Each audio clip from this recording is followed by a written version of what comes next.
नमस्कार, आप देख रहे हैं बीपीटी वाला को। आज हमारी मौजूदगी पटना के एक A1 physio and autism clinic पे है और हमारे साथ इस क्लिनिक की जो फाउंडर है डॉक्टर नेहा परवीन वो हमारे साथ उपस्थित है। ये मैम जो है एक पीडियाट्रिक फिजियोथेरेपिस्ट है और आज मैम से हम लोग जानेंगे कि क्या होता है ऑक्यूपेशनल थेरेपिस्ट और फिजियोथेरेपिस्ट में क्या डिफरेंस है। उसके बाद से हम लोग जानेंगे कि कोई भी जो पेशेंट आता है ऑटिज्म क्या है, एडीएल क्या है, डाउन सिंड्रोम क्या है, उसके बाद से ऑर्थराइटिस क्या है। अगर ऑर्थराइटिस के कोई पेशेंट आता है तो इसको हम लोग क्या मैम गोल प्लान देती हैं कि वो बिना दवाई खाए रिकवर होके चला जाता है। तो ये सारी बातें जानेंगे हम मैम से। मैम आप एक छोटा सा अपने बारे में छोटा सा एक इंट्रोडक्शन दीजिए। मैं doctor Neha Parveen, founder of A1 physio and autism centre. मैं एक पीडियाट्रिक फिजियोथेरेपिस्ट, स्पीच थेरेपिस्ट और रिहैबिलिटेशन में भी एक्सपर्ट हूँ। What is occupational therapy in simple word?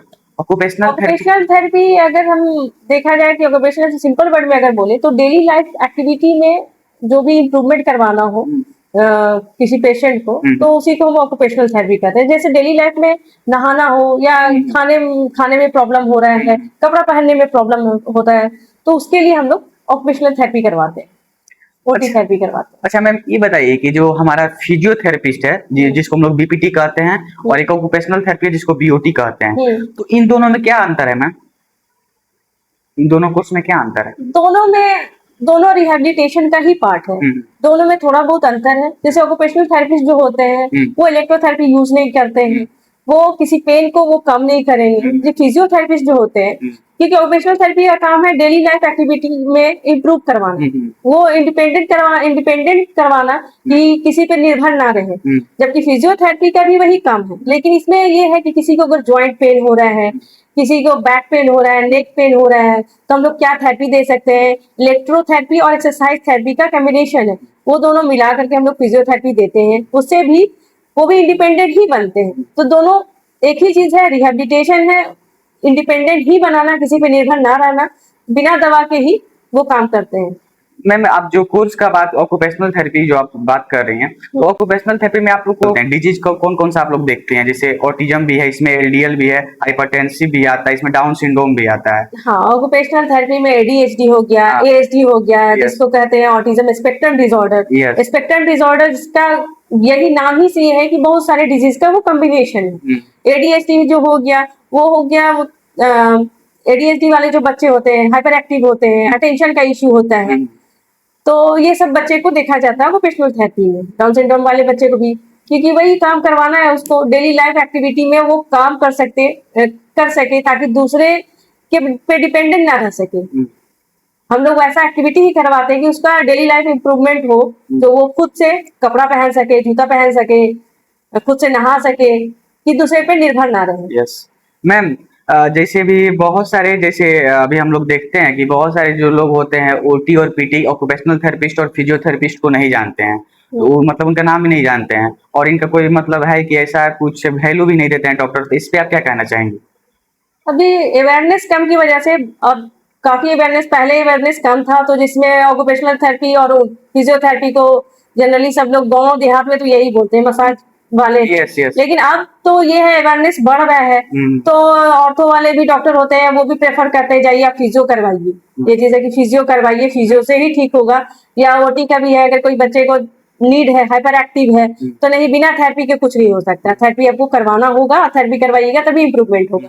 तो अवेयरनेस जैसे जैसे बढ़ रहा है लोगों में, वो अब थेरेपी करवाना शुरू कर दिए और थेरेपी करवा भी रहे हैं और इम्प्रूवमेंट भी हो रहा है। मैम जो बहुत सारे ऐसे बच्चे जो गांव से आते हैं, तो आप हमको बताइए कि what is the future of occupational therapy?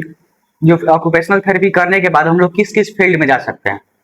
Occupational therapy करने के बाद वो डिपेंड करता है कि वो उसको इंटरेस्ट है उस चीज में। पहले तो उस चीज को जानना है कि ऑक्यूपेशनल थेरेपी होता क्या है, देन तभी सोच करके एडमिशन ले।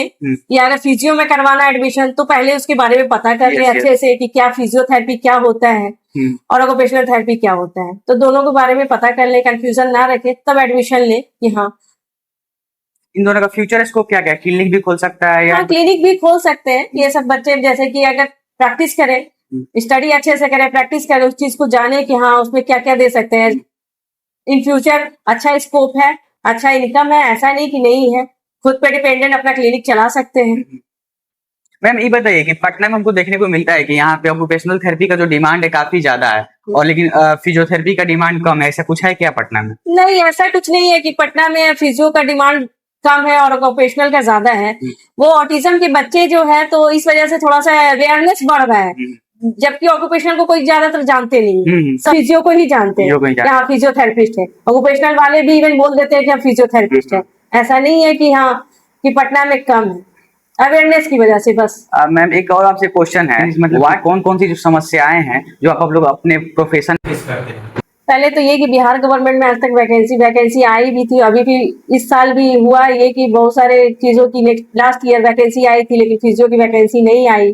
तो ये थोड़ा सा है, चैलेंजिंग केसेस रहते हैं कि गवर्नमेंट वैकेंसी नहीं आती है, प्राइवेट में ही देन आप इम्प्रूव कर सकते हैं, अपना क्लिनिक चला सकते हैं। फिर ये होता है कि अवेयरनेस थोड़ा सा इसकी वजह से पेशेंट कम आते हैं।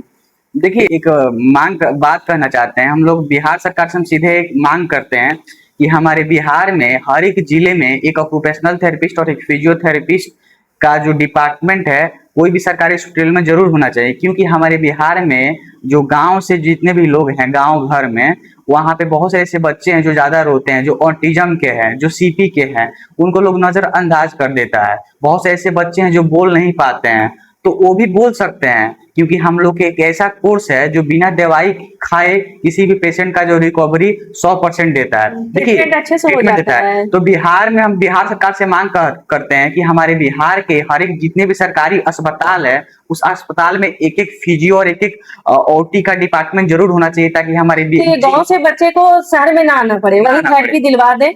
जिस बच्चे का स्पीच डिले हो रहा है या हाइपर एक्टिव है, अटेंशन नहीं है, कमांड फॉलो नहीं कर रहे हैं किसी चीजों को, तो उनको शहर से ऐसा नहीं, गांव से ऐसा नहीं कि माइग्रेट करके शहर आना पड़े, वही उनको फैसिलिटी मिलनी चाहिए। और ये सरकार को भी, ये गवर्नमेंट को ये होनी चाहिए कि हर हॉस्पिटल में एक प्रोवाइड कराना चाहिए, एक वैकेंसी तो वो निकालना चाहिए ताकि एक ओटी का और पीटी का कोचिंग होना चाहिए। और जितने भी गांव में बच्चे हैं उन सबको लोग नजरअंदाज कर दे, जैसे कोई बच्चा रो रहा है तो उन सबको बोलेगा कि ठीक है ऐसे ही रो रहा है, लेकिन वो वैसे नहीं रो रहा है, उसको कोई ना कोई बीमारी है, कोई ना कोई डिजीज है। तो हम सरकार से यही बात करते हैं जितने भी जिला में हॉस्पिटल है उन सब में एक फिजियो और एक पीटी का जरूर रहना चाहिए डिपार्टमेंट, क्योंकि गाँव में भी ऐसे ऐसे लोग हैं जो नहीं आ पाते हैं, नहीं करा पाते हैं। जैसे किसी का बहुत ऐसे बच्चे हैं जो साफ नहीं बोल पाते हैं, जो लड़खड़ाते हैं, तो उसको स्पीच थेरेपी देकर उसको ठीक किया जा सकता है। तो गवर्नमेंट से भी हम यह बात कहना चाहेंगे कि आप पीटी और ओटी जब कोर्स बिहार में चल रहा है तो बिहार में हर एक जिले में आप एक एक वैकेंसी जरूर निकालिए, क्योंकि हमारे बिहार के हर एक गांव, हर एक जिला, हर एक शहर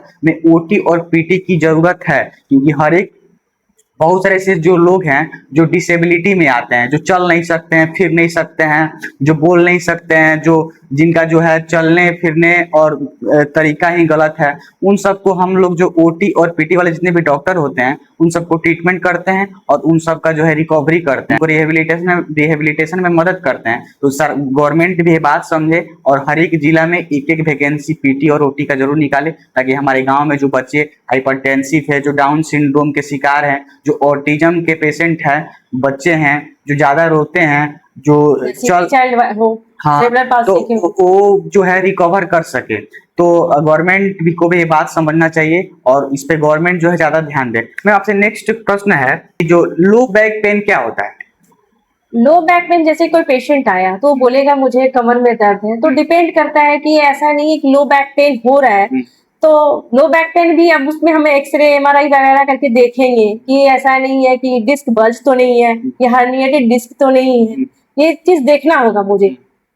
और वो भी है कि कुछ पेशेंट आएंगे जैसे कि अगर कम एज के हैं तो हम ये नहीं कहेंगे कि लंबर स्पॉन्डिलाइटिस ही है उसको, हम लंबाई को बोलेंगे। ये lumbar spondylitis age related disorder होता है क्योंकि उसमें ऑस्टियोफाइट्स बन जाते हैं, डिस्क बल्ज हो जाता है। तो डिपेंड करता है कि पेशेंट को आप, एक होता है ना एक टाइम पे ये चीज होता है कि आप खुद कंफर्म कर सकते हैं कि इसको पेशेंट को क्या है, लंबर स्पॉन्डिलाइटिस है, लंबाइगो है, कि साइटिका का पेन हो रहा है, वो सब चीजें। तो इसमें क्या किसी को लो बैक पेन है, मान लीजिए लंबर में कोई दिक्कत, नस दब गया है, तो उसको हम लोग आप क्या क्या ट्रीटमेंट आप लोग देते हैं? अब वो देखेंगे कि अगर नस दब गया है, रेडिएटिंग पेन हो रहा है, ठीक है ना, साइटिका का पेन हो रहा है, तो उसमें हम लोग टेंस वगैरह देंगे, टेंस देंगे, IR देंगे, SWD देंगे। अल्ट्रासोनिक वगैरह और देंगे एक्सरसाइज और एक्सरसाइज देंगे। यस एक्सरसाइज भी देंगे, जैसे ब्रीजिंग एक्सरसाइज हो गया, SLR हो गया, ये सब एक्सरसाइज देंगे हम, हाँ। ताकि इंप्रूवमेंट हो सके। अगर ज्यादा पेन हो रहा है तो पहले तो हम लोग इलेक्ट्रोथेरेपी देंगे, यस देन 2-3 दिन बाद हम लोग उसको एक्सरसाइज थेरेपी देंगे। मैम गांव में ऐसे, गांव में नहीं पूरा शहर की बात कर रहे हैं, हम्म। पूरा हम लोग ओवरऑल इंडिया की बात कर रहे हैं। बहुत सारे ऐसे लोग हैं जो जैसे 60 एज जो है क्रॉस करते हैं, जो जैसे 60 वर्ष के होते हैं, तो उनको जो घुटनों में बहुत प्रॉब्लम होता है, जिसको हम लोग अर्थराइटिस के नाम से जानते हैं। हाँ। तो जो भी अर्थराइटिस के पेशेंट है, उनमें आप लोग कैसे उन लोगों का जो है उन लोगों का दर्द को आप अब लोग कम ये करते हैं? पेशेंट आ रहे हैं अर्थराइटिस है तो वो देखना पड़ेगा कि ऑस्टियोआर्थराइटिस है या गॉट उनको हुआ हुआ है, यूरिक एसिड बढ़ा हुआ है, तो कुछ टेस्ट है जो हम लोग सीरम यूरिक एसिड करवाएंगे कि ऐसा नहीं ना कि इसको गॉट हुआ हुआ है, यूरिक एसिड बढ़ा हुआ है जिस वजह से ज्वाइंट पेन हो रहा है, या किसी कोई कोई पेशेंट ऐसे आएगा कि मॉर्निंग स्टिफनेस हो रहा है, सुबह में जैसे पैर रख रहे हैं पैर दर्द हो रहा है, तो मॉर्निंग में तो वो आरए हो सकता है, तो आरए का भी हम टेस्ट करवाएंगे, तो हम टेस्ट करवा के देख लेंगे, फिर उसके बाद एक्सरे वगैरह करवा के देख लेंगे। नी ज्वाइंट का हम लोग एक्सरे करवाएंगे कि उसका ग्रेडिंग होता है, तो वो ग्रेडिंग किस ग्रेड पे है, वो ग्रेडिंग देखेंगे हम लोग। देन एक्सरसाइज से अगर 4 ग्रेड तक पहुंच गया है, 3rd या 4th ग्रेड हो गया है, तो फिर देन सर्जरी के लिए हम लोग कहेंगे। अगर 1st और 2nd ग्रेड है, 3rd ग्रेड तक भी हम लोग इम्प्रूव करवा सकते हैं एक्सरसाइज से, इलेक्ट्रोथेरेपी से। मैम एक सवाल है आपसे, कोई भी अर्थराइटिस का जो पेशेंट है, मान लीजिए ऑस्टियोआर्थराइटिस है, हाँ। तो ऑस्टियोआर्थराइटिस को हम लोग बिना सर्जरी करवाए ठीक कर सकते हैं फिजियो हाँ, देकर? तो फिजियो दे के ठीक करवा सकते हैं, लेकिन वही है ग्रेडिंग कौन सा है, हाँ। उनका हम लोग एक्सरे देखेंगे, एक्सरे में देखेंगे कि ग्रेडिंग कौन सा है। अगर 4th ग्रेड हो गया तो हम लोग नहीं ठीक कर सकते। Even 1st, 2nd, 3rd grade तक भी अगर इम्प्रूवमेंट हो सकता है, लेकिन 4th ग्रेड में तो एकदम नहीं होगा। उसमें आप लोग क्या क्या देते हैं, क्या क्या उसमें आप लोग ट्रीटमेंट उसमें भी हम लोग IFT, अल्ट्रासोनिक, IR वगैरह देंगे और हिट एक्सरसाइज थेरेपी देंगे। एक्सरसाइज में भी हम लोग नीक एक्सरसाइज देंगे, फिर क्वाड्रिसेप्स चेयर भी, उस पे भी एक्सरसाइज करने बोलेंगे कि वो क्वाड्रिसेप्स चेयर कीजिए, फिर पिलो वो रख करके एक्सरसाइज देते हैं हम लोग घुटने का। मैम लंबर स्पॉन्डिलाइटिस क्या होता है और इसका क्या सिम्टम होता है, इसमें आप लोग क्या ट्रीटमेंट प्लान देते हैं, क्या ट्रीटमेंट देते हैं अपने पेशेंट को? लंबर स्पॉन्डिलाइटिस में सिम्टम वही बैक पेन होगा उनको, ठीक है ना, एक्सरे में डिस्क बल्ज होगा या ऑस्टियोफाइट्स बना हुआ होगा, क्योंकि एज रिलेटेड ये डिसऑर्डर, ठीक है ना, लंबर स्पॉन्डिलाइटिस। इसमें हम लोग पहले तो ये कि ज्यादा झुकने के लिए अवॉइड करते हैं, ओल्ड एज है मतलब 50-50 प्लस है, तो ज्यादा झुकने के लिए अवॉइड करते हैं कि ज्यादा मत झुकिए, और ब्रीजिंग एक्सरसाइज देंगे हम लोग, ताकि जो भी बैक का ये है तो स्ट्रेंथिंग होगा बैक मसल्स जो है, तो ये एक्सरसाइज देंगे। प्लस पॉइंट हम लोग इलेक्ट्रोथेरेपी भी देते हैं, उसमें भी हम लोग टेंस वगैरह IFT ये सब दे देंगे, IR दे देंगे, ये एक्सरसाइज वगैरह देंगे। मैम आपके मतलब जो है इस ऑक्यूपेशनल थेरेपी में हम लोग ADHD और हमारे ऑटिज्म और CP और डाउन सिंड्रोम, ये 3 को नाम बहुत सुनने को मिलता है ऑक्यूपेशनल थेरेपी में। तो ये क्या होता है, इसमें बच्चा का क्या सिम्टम रहता है, और ऑटिज्म क्या होता है मैम, इसमें क्या सिम्टम है बच्चा का, इसमें आप लोग क्या ट्रीटमेंट देते हैं बच्चों को? ऑटिज्म में बच्चे आएंगे तो ये होगा कि बहुत ज्यादा हाइपर एक्टिव रहेंगे, मतलब आई कांटेक्ट नहीं रहेगा, कोई भी कमांड फॉलो नहीं करेंगे, नेम रिस्पॉन्स नहीं करेंगे। अब ऑटिज्म में भी वो चीज है, हम लोग बहुत सारा सिम्टम रहता है, अगर 3-4 सिम्टम है तो समझ लीजिए कि हाँ वो बच्चा ऑटिज्म है।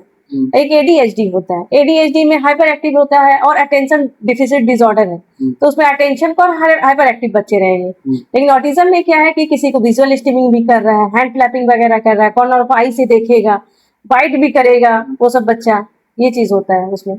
मैम और CP क्या होता है, CP में आप लोग क्या ट्रीटमेंट देते हैं बच्चों को? उसमें तो CP में जो है मेनली फिजियो का वो देते हैं, फिजियो का पहले एक्सरसाइज से उसको इम्प्रूव कराएंगे, जो मसल टोन वीक है, बच्चा चल नहीं पा रहा है, ये न्यूरोलॉजिकल डिसऑर्डर है, तो उसको मेनली स्ट्रेनिंग देंगे, स्ट्रेनिंग देंगे, एक्सरसाइज से इम्प्रूव करवाते हैं CP चाइल्ड वाले को। अच्छा मैम, पैरालिसिस क्या सुनेंगे, पैरालिसिस का बहुत है बड़ा, जिसको लकवा बोलते हैं हम हाँ, लोग, तो मैम पैरालिसिस क्या होता है, इसमें अगर किसी पेशेंट का फुल बॉडी पैरालिसिस है तो उसमें आप लोग रिकवरी कर सकते हैं कि नहीं कर सकते हैं, आप लोग मतलब पैरालिसिस में आप लोग का क्या रोल है? पैरालिसिस में ये रोल है कि पेशेंट देखना पड़ेगा कि हेमीप्लेजिया है, पैराप्लेजिया है, पैरालिसिस फुल पैरालिसिस है या क्वाड्रिसेप पैरालिसिस है, तो वो देखना पड़ेगा। अगर पेशेंट जैसे कि फुल बॉडी पैरालिसिस है, दोनों साइड है, तो ये चीज होता है कि उसको पहले तो बेड पे हम लोग को मूव कराना होगा, ताकि ये हुआ कि मतलब एक पोस्चर में अगर सोया हुआ है बॉडी, मतलब पेशेंट जो सोया हुआ है, तो बेड सोर होने का चांसेस होता है। तो हम लोगों को क्या होता है कि दिन भर में कम से कम उसको 2-3 बार बोलेंगे पेशेंट को, या पेशेंट के जो भी अटेंडेंट है उनको बोलेंगे कि आप बॉडी को मूव कराते रहिए, ताकि एक जगह वो बॉडी की थोड़ा सा मूवमेंट होना चाहिए। फिर उसको हम लोग एक्सरसाइज वगैरह देंगे, कितना मसल टोन है, कितना वो चीजें वो देखना पड़ता है, उसका ग्रेडिंग देखना पड़ता है हम लोगों को। फ्रोजन शोल्डर क्या होता है, इसका क्या कारण होता है, इसमें आप लोग क्या क्या रोल प्ले करते हैं? बहुत सारे पेशेंट जैसे कि आए कि मुझे शोल्डर में पेन हो रहा है। अब शोल्डर में पेन हो रहा है तो ये डिपेंड करता है, कभी कभी होता है कि सर्वाइकल की वजह से भी शोल्डर में पेन होता है, वो हम लोग को देखना पड़ता है। वो बोलेंगे नहीं मुझे मैम सिर्फ शोल्डर में पेन हो रहा है, नेक में पेन हो रही है, नेक में कोई दिक्कत ही नहीं है। तो हम लोग को देखना पड़ेगा कि नेक में दिक्कत है कि नहीं। पता चला कि प्रॉब्लम है नेक में और हम लोग शोल्डर का एक्सरसाइज वगैरह दे रहे हैं, ठीक हो ही नहीं रहा है, तो देखना पड़ता है हम लोगों को।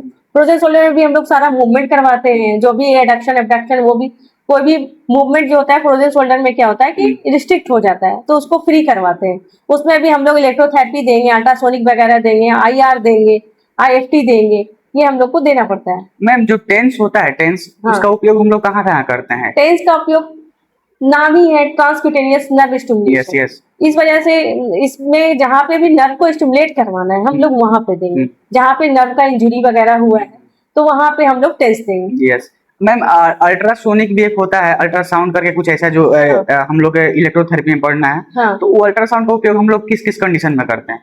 अल्ट्रासाउंड का मसल्स पे मेनली करना है, मसल्स जहाँ पे स्टिफनेस है वहां पे हम लोग अल्ट्रासोनिक देंगे, बोन पे नहीं देते हैं, उसको मेनली मसल्स पे देते हैं। और IFD कब देंगे हम लोग किसी भी पेशेंट को?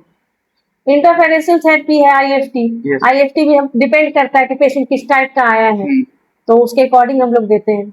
मैम हाइपरटेंसिव जो बच्चे होते हैं उनका उसमें आप लोग क्या क्या देते हैं? जो बच्चे हाइपर एक्टिव होते हैं तो पहले तो उनको हाइपरनेस को कम करना है। पहले उनके पेरेंट्स को हम लोग बोल देते हैं कि मीठा वगैरह कम खिलाइए, कोई भी इंस्टेंट एनर्जी वाला चीज कम खिलाइए, नॉनवेज वगैरह भी कम खिलाइए।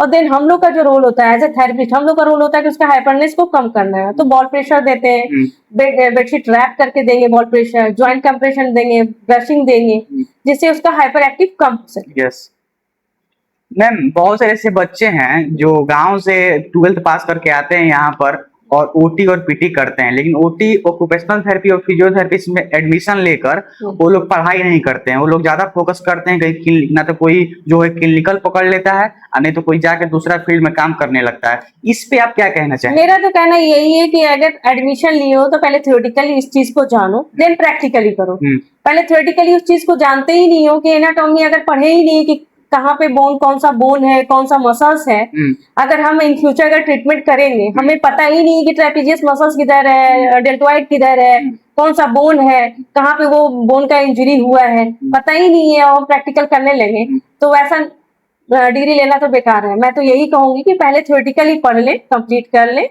उसके बाद देन प्रैक्टिकल पे मूव करें। यस नहीं, बहुत सारे ऐसे बच्चे हैं ना जो BPT को डिमोटिवेट समझते हैं, मतलब समझते हैं। एक हमारे सीनियर्स जो बता रहे थे कि BPT करने का क्या फायदा है, पास आउट करके डॉक्टर लगाने का क्या फायदा है कि पास आउट करके भी आप 10,000 का 15,000 का महीना नहीं कमा सकते हैं। तो इस पे आप क्या कहना चाहेंगे? ऐसा कुछ नहीं है कि 10,000 15,000 ये इजी है, वो आप पे डिपेंड करता है आपके अंदर कैपेबिलिटी कितना है। आपके अंदर कैपेबिलिटी है तो एक होम विजिट लेके 10,000 ऐसे ही कमा लीजिएगा। दिन भर में आप 10 होम विजिट ले लीजिए, आप महीने का 1,00,000 कमा लीजिएगा, उसमें क्या दिक्कत है। और आप अपना क्लिनिक भी तो रन कर सकते हैं ना। अगर आपके पास प्रैक्टिस अच्छा है तो पेशेंट खुद ब खुद आएंगे।